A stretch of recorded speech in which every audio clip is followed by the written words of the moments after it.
आज हम लोग मैथमेटिक्स के सबसे आसान और बहुत ही बेहतरीन टॉपिक हाइट एंड डिस्टेंस को पढ़ने जा रहे हैं।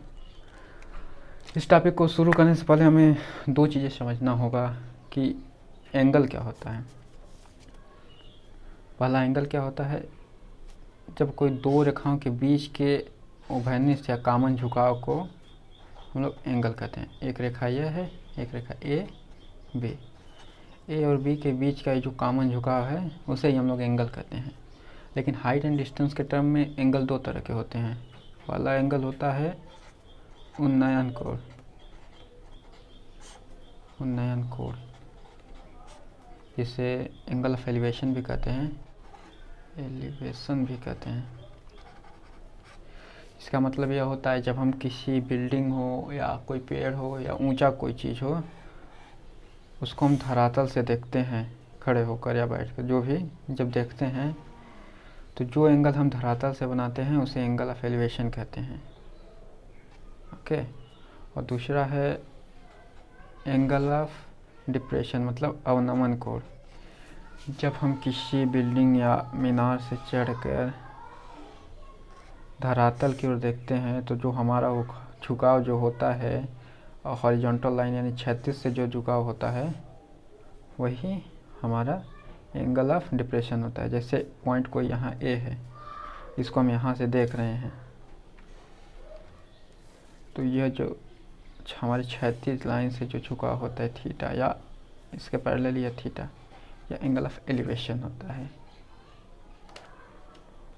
ये दो चीज़ें समझने के बाद हमें कुछ ट्रिग्नोमेट्रिक रेशियो होते हैं जिन्हें जानना होगा, जैसे 0 degree, 30 degree, 45 degree, 60 degree and 90 degree. Generally question यहीं से आते हैं, इन्हीं के बीच में वेरी करते हैं, ज़्यादा नहीं होता है। जैसे साइन 0 डिग्री का मान 0, 30 डिग्री का मान 1/2, 45 का 1/√2, 60 अंश का √3/2, 90 अंश का 1।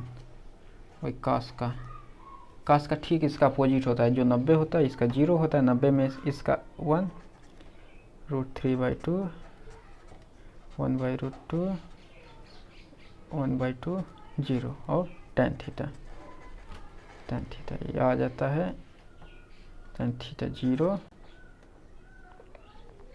1/√3, 1√3 और इनफाइनाइट। हाइट एंड डिस्टेंस का इस्तेमाल क्यों करेंगे?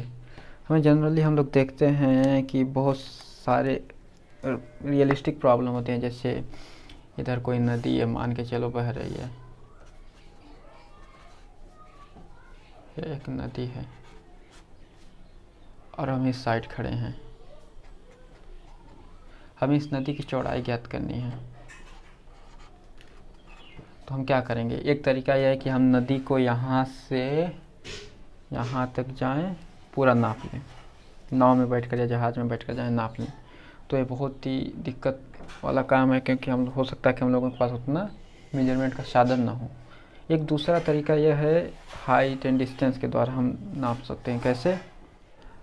अब हम यह नहीं चाहते कि हम नदी पार करें, हम चाहते हैं कि हम वहीं खड़े खड़े, मतलब एक ही किनारे ओर रहें और दूसरे किनारे पर न जाए, फिर भी हम नदी की चौड़ाई ज्ञात कर लें। तो इसके लिए हम लोग क्या करेंगे? पहले इस पॉइंट जहाँ खड़े रहेंगे, इसके ठीक नदी के लंबवत इधर किसी पॉइंट को मार्क कर लेंगे। कुछ डिस्टेंस चलने के बाद, कुछ डिस्टेंस डी चलने के बाद यहाँ से भी हम इसको मार्क कर लेंगे। मतलब मार्क करने का मतलब है हम यहाँ से इसको देखेंगे और इसी ऑब्जेक्ट को यहाँ से भी देखेंगे। तो हम अपने साइड का इस डिस्टेंस को हम लोग ज्ञात कर सकते हैं, और यह एंगल भी हम लोग ज्ञात कर लेंगे, क्योंकि एंगल के लिए हम सेकंड का इस्तेमाल करके इस थीटा को भी ज्ञात कर लेंगे। थीटा भी हमारा नोन होगा और डी भी हमें नोन होगा। तो अब हम क्या करेंगे? एक तरीका निकालते हैं त्रिकोणमिति का। हम यह चीज़ जो लंबवत थी तो हो गया। अब देखते हैं क्या है। हमें यह थीटा पता है, क्या यह भी यह थीटा पता है? तो यह भी निकाल सकते हैं। यह अगर पता होगा तो यह भी निकाल सकेंगे, तो अल्फ़ा होगा 90 माइनस थीटा। तो ये समझ गए, हमें अल्फ़ा पता रहेगा या डी पता रहेगा, और हमें सॉरी इसमें दोनों में भी डी हो गया, तो इसको मान लेते हैं हम एक्स है, यह लेंथ एक्स है, और हमें एक्स भी मालूम है। तो अब हम लोग क्या करते हैं, एक रेशियो निकाल देते हैं, tan अल्फ़ा बराबर यानी लंब बटे आधार यानी एक्स बाई डी। यहाँ में डी पता है, अल्फ़ा भी पता है, तो हम tan अल्फ़ा का मान ज्ञात कर लेंगे। तो एक्स बराबर डी tan अल्फ़ा। मान के चलिए किसी कंडीशन में हमारा अल्फ़ा 45 डिग्री आया, तब हम क्या करेंगे, मान रखेंगे एक्स बराबर डी tan 45 डिग्री यानी डी। अब यहाँ डिस्टेंस, इसको यहाँ से यहाँ तक हम लोग मेजर कर सकते हैं इस नदी में, तो हमें पता चल जाएगा कि इसकी चौड़ाई कितना होगी। बिना आर पार जाए ही चौड़ाई ज्ञात कर सकते हैं, बहुत ही आसान तरीके से हम लोग ज्ञात कर सकते हैं। अब इसका कुछ क्वेश्चन कर लेते हैं जो अधिकतर बोर्ड में आते हैं। एक क्वेश्चन आप लोगों को ऊपर दिखा होगा कि किसी ऊर्ध्वाधर स्तंभ के पाद बिंदु से 60 मीटर दूरी पर, यानी ऊर्ध्वाधर स्तंभ को यहाँ है, या उसका पाद बिंदु है, मतलब फुट अप परपेंडिकुलर जिसे बोलते हैं, उसका आधार जहाँ जुड़ा है ज़मीन पे, पाद बिंदु से 60 मीटर दूरी पर मान के चले यहाँ, या लेंथ हम लोगों को पता है 60 मीटर।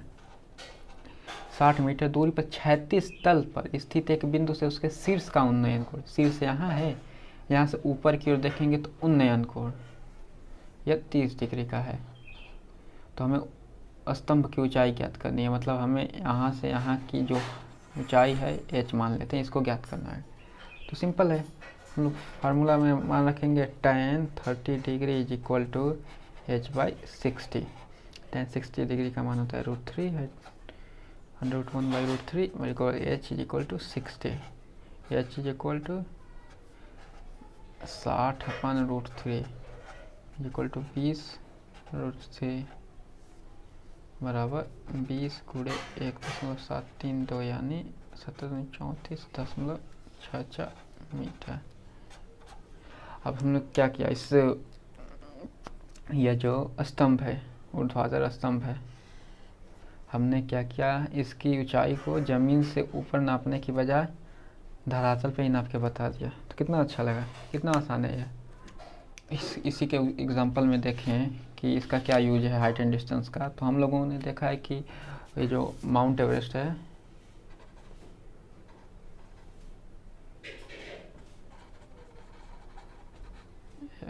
है, इसकी ऊंचाई हम लोग 8,850 मीटर। यह हम लोग कैसे मेजर करते हैं, इसके लिए भी एक यूनिक तरीका होता है कि हम लोग समुद्र लेवल पर, यानी मान के चलिए यह पहाड़ या पठार है, हम लोग यहाँ समुद्र तल से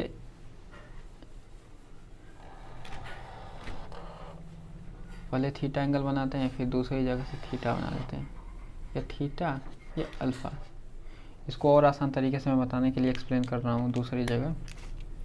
मान के चलिए माउंट एवरेस्ट है, हमने इस एक्स पॉइंट से इसको देखा, इसके चोटी को, तो ये थीटा एंगल में ना। अब यहाँ से इसकी डिस्टेंस है एक्स है, तो माउंट एवरेस्ट का जो फुट अप परपेंडिकुलर है या पाद बिंदु है, वहाँ से इसको मेजर करना बहुत कठिन काम है, क्योंकि वह ऊबड़ खाबड़ पहाड़ों की तरह आता है। तो इसलिए हम दूसरा पॉइंट ले लेते हैं y। अब यहाँ से हम मेजर कर लेते हैं अल्फ़ा, ये पॉइंट y है जिसकी यहाँ से डिस्टेंस। और अब इस पॉइंट और इस पॉइंट के एंगल, तो हम इस पॉइंट और इस पॉइंट की दूरी तो हम ज्ञात कर सकते हैं। मान के चलिए ये d है, तो हम लोग पहला इक्वेशन लगा देंगे इसमें कि इसकी मान लेते हैं ऊंचाई h है, तो tan theta is equal to h upon x, और tan alpha is equal to h upon x plus d. Okay, हमें थीटा पता रहेगा, अल्फ़ा पता रहेगा, तो इसका रेशियो निकाल सकते हैं। तो tan theta upon tan alpha is equal to H है H X upon H X plus T, यानी एच से एच कैंसिल, यानी X plus T upon x.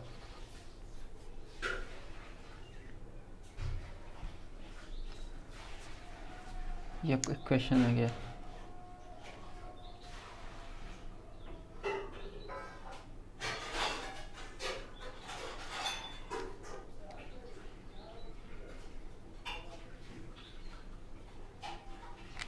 अब हम क्या करेंगे, इसको और इसको जब सॉल्व करेंगे तो हमें x का मान पता हो जाएगा। जब x का मान पता हो गया तो हम थीटा का हमें पता ही रहेगा, तो हमें tan theta equal to h upon x. तो h का भी मान ज्ञात कर लेंगे कि h बराबर x इंटू tan थीटा। इस तरह हम बहुत ही आसानी से किसी भी पर्वत या पठार की ऊंचाई ज्ञात कर सकते हैं। अभी हम लोगों का एक क्वेश्चन करने जा रहे हैं जो स्क्रीन पे दिख रहा है। यह क्वेश्चन तकरीबन 2010 में आया था, उत्तर प्रदेश इसका कोड था। ईटी 2010 में एक क्वेश्चन आ चुका है यूपी बोर्ड के पेपर में। इसमें दिया है कि एक मीनार है, इसके पार से यानी इस पॉइंट से 20 मीटर दूरी 20 मीटर दूर 36 तल पर, या 20 मीटर दूरी का है। किसी बिंदु से मीनार के शिखर के बीच की दूरी, यानी इस बिंदु से और इस मीनार के शिखर के बीच की दूरी ये 40 मीटर है। तो उस बिंदु से शिखर का उन्नयन कोण ज्ञात, यानी हमें थीटा ज्ञात करना है और मीनार की ऊंचाई एच भी ज्ञात करनी है। तो हम लोग क्या करते हैं, हमें कर्ण दिया है, आधार दिया है, तो आधार बटे कर्ण यह होता है कॉस थीटा। ओके, तो हम cos theta is equal to क्या है 20/40 इज इक्वल टू 1/2।